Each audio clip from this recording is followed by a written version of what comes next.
Meus amigos, que a paz de Jesus esteja conosco.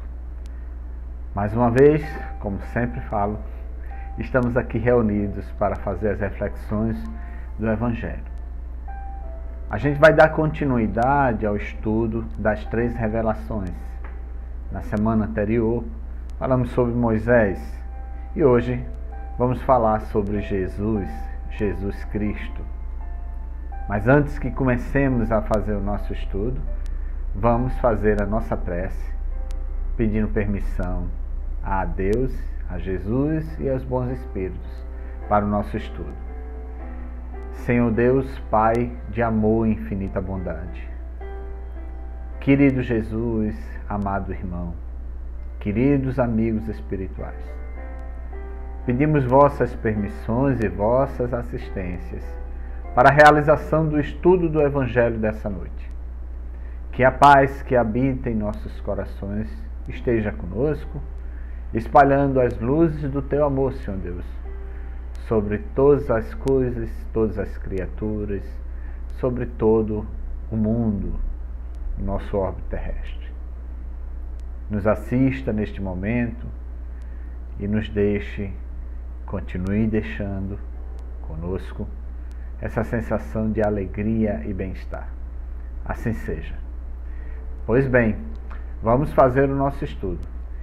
Agora que estamos abastecidos pela prece, tão importante em todos os momentos da nossa vida, vamos começar a leitura de uma mensagem que eu reservei sobre o livro Emmanuel, por sinal, especificamente falando sobre Jesus. Com o nascimento de Jesus, há como que uma comunhão direta do céu com a terra. Estranhas e admiráveis revelações perfumam as almas e o enviado oferece aos seres humanos toda a grandeza do seu amor, da sua sabedoria e da sua misericórdia. Aos corações abre-se nova torrente de esperanças e a humanidade, na manjedoura, no Tabor e no Calvário, sente as manifestações da vida celeste, sublime em sua gloriosa espiritualidade.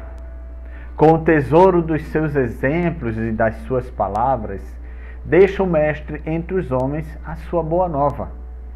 O Evangelho do Cristo é o transuto de todas as filosofias que procuram aprimorar o espírito, norteando-lhe a vida e as aspirações. Jesus foi a manifestação do amor de Deus, a personificação de sua bondade infinita. Meus irmãos, eu fiz esse comentário semana anterior, e se nós fizéssemos apenas a reflexão dessa mensagem inicial, nós estaríamos tão abastecidos de fatores a se pensar sobre Jesus, não é? Mas o Evangelho também traz outros dados que não estão exclusivamente contidos nessa mensagem. Por isso que é importante a gente refletir o Evangelho, porque o Evangelho é uma fonte viva, onde traz as orientações de Jesus e dos Espíritos. Então, o tema que nós estamos estudando hoje é as 3 revelações, e especificamente vamos tratar sobre Jesus Cristo, o seu papel entre as revelações, né? Está no capítulo 1 do Evangelho segundo o Espiritismo, onde o tema central é "Não vim destruir a lei". E aí a gente está se referenciando mais uma vez a Jesus. E o que é que tem esse capítulo, né? Esse item que começa especificamente no item 13 e vamos até o item 4. Jesus não veio destruir a lei, isto é, a lei de Deus. Ele veio cumpri-la, ou seja, desenvolvê-la, dar-lhe seu sentido verdadeiro e aprimorá-la ao grau de adiantamento dos homens. É por isso que encontramos nessa lei os princípios dos deveres para com Deus e para com o próximo, que constituem a base de sua doutrina, a doutrina de Jesus. Quanto às leis de Moisés, propriamente ditas, Jesus, ao contrário, modificou-as profundamente, tanto no conteúdo como na forma. Combateu constantemente os abusos das práticas exteriores e as falsas interpretações. E não lhes podia ter dado uma reforma mais radical do que reduzindo-as a esta palavra: amar a Deus sobre todas as coisas, e aqui eu abro o grifo, amar a Deus de toda a alma, de todo espírito e de todo coração. E ao próximo como a si mesmo, e acrescentando: está aí a lei e os profetas. Por estas palavras, o céu e a terra não passarão antes que tudo seja cumprido até o último jota. Jesus quis dizer que era preciso que a lei de Deus fosse cumprida, ou seja, fosse praticada na terra, em toda a sua pureza, com todos os seus desenvolvimentos e todas as suas consequências.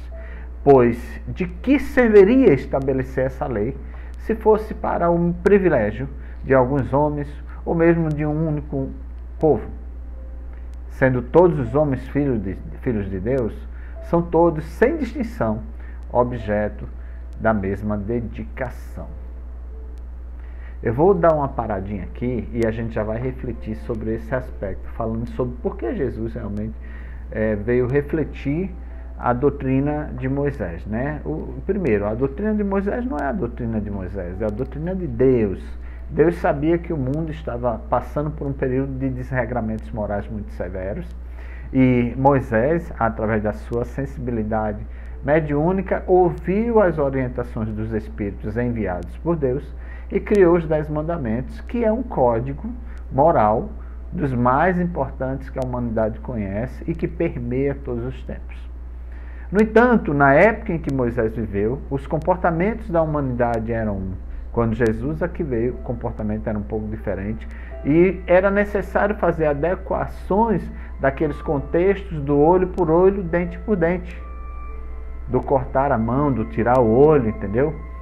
Isso era muito radicalismo para uma época em que se precisava trabalhar mais os sentimentos do amor, da tolerância, do fazer pelo outro, né? Da bondade, da caridade. Enfim, Jesus chega nesse tempo para justamente fazer esse ajuste dos conceitos equivocados que se tinham sobre a lei mosaica.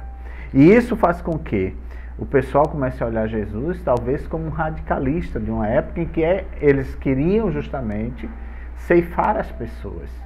E Jesus disse: não, a gente não tem que matar as pessoas, a gente precisa cumprir as leis de Deus. E a lei de Deus é: ame a Deus, ame ao próximo, porque amando ao próximo você está amando a Deus.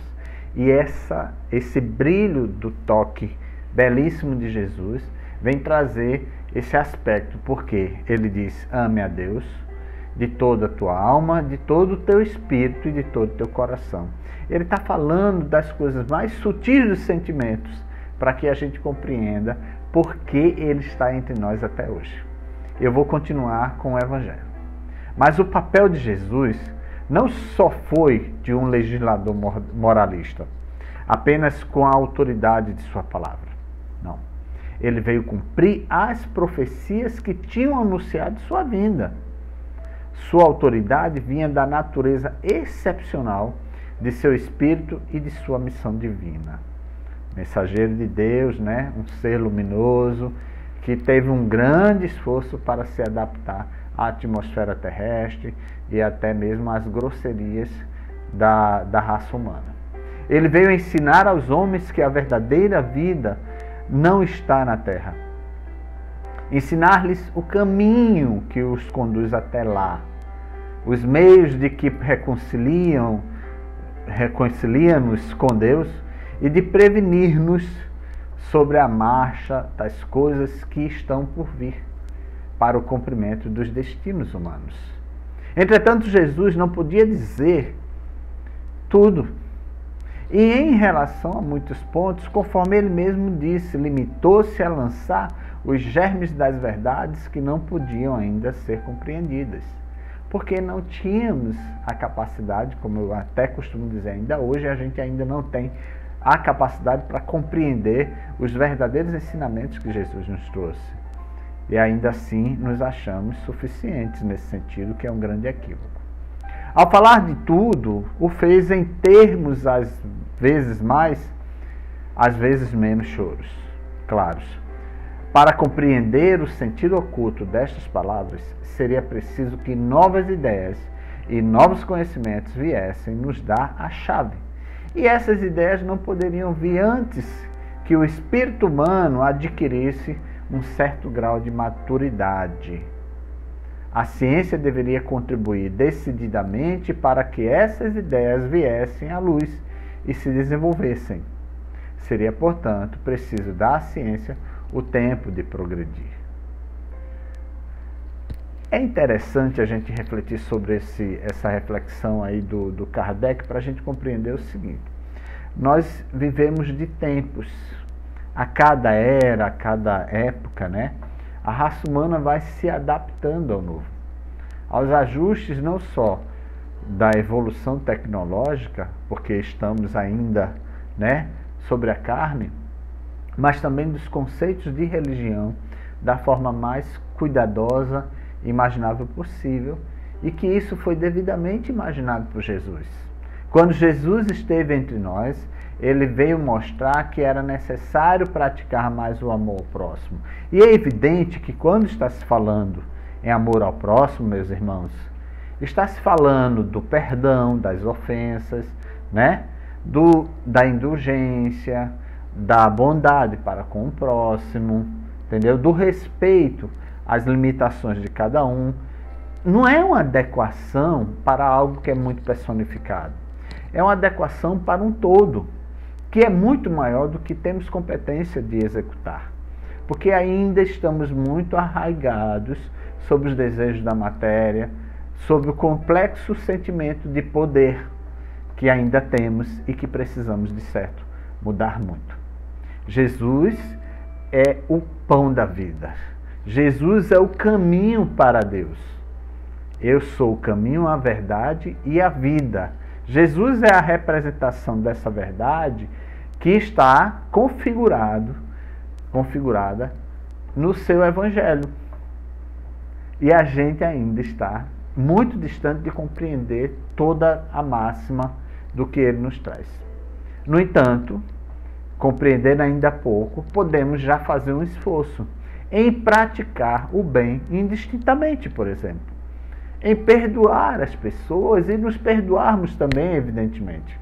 Nós temos que fazer um grande esforço para nos adequar às orientações redivivas do Mestre Divino através do seu Evangelho. E nós estamos aqui, neste momento, refletindo sobre isso. Amemo-nos uns aos outros. Amemo-nos a Deus. Amemo-nos ao nosso próximo. Perdoemos as ofensas. Compreendamos as limitações do outro. Tenhamos paciência. Sejamos benevolentes. Pratiquemos a caridade. São tantas oportunidades que temos e muitas vezes desperdiçamos, atribuindo a esse contexto todo desculpas que são vãs. Eu não tenho tempo. Mas tem tempo para fazer coisas que são fúteis e inúteis. Não tenho tempo, por exemplo, de ouvir a palavra de Deus através de um vídeo como esse que eu estou lançando aqui para nós todos. Mas eu tenho tempo para ficar falando das pessoas, para ficar assistindo coisas que não são necessárias para a nossa evolução, para o nosso desenvolvimento. Está aí o grande Evangelho de Jesus. Voltemo-nos para Ele, que é a segunda revelação de Deus. E na próxima semana a gente fala da terceira revelação, que é o Espiritismo. Que Deus, Jesus e os bons Espíritos estejam conosco. Vou fazer a nossa prece de encerramento. Obrigado, Senhor Deus, por mais esse encontro contigo, Deus, com Jesus e os bons Espíritos. Que a Tua graça maior esteja entre nós, ilumina nossos lares, nossas casas, abençoa todos os nossos irmãos, em especial aqueles que desencarnaram nos últimos dias e que estão necessitando do Teu amparo. Ilumina aos nossos amigos de caminhada, ilumina ao nosso centro espírita, os espíritos encarnados e desencarnados que estão sob o olhar de Deus. Ilumina a todos nós do movimento espírita no nosso estado. Obrigado, Senhor Deus, por mais esse encontro fraterno. Fiquem todos com Jesus.